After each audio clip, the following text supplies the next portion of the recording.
My boyfriend and I have started making steak on the first night that I get my period.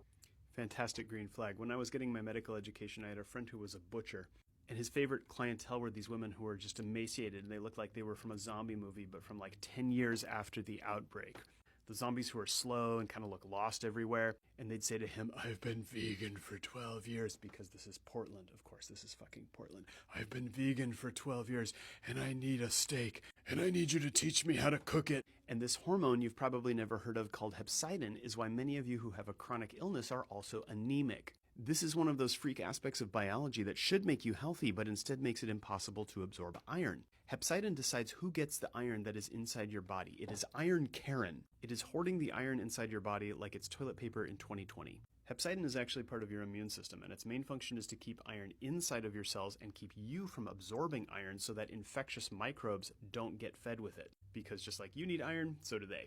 So when inflammatory markers like IL-6 go up, which they almost always do in chronic illnesses, hepcidin goes up too because your body thinks you have an infection. And sometimes you do have an infection. This can come from an infection. Many chronic illnesses can come from an infection. But sometimes you just had an infection and inflammation went up and then it stayed up, and so did hepcidin. Normally, this is sort of normally. Hepcidin goes down during menstruation and a little bit down during ovulation as well, and that's when you should eat meat. You want your boyfriend to feed you steak on day 1 of your period because you can absorb more iron from your food when hepcidin is low. When it's highest, which is mid-follicular and luteal, you still need protein, but you won't get much iron from it.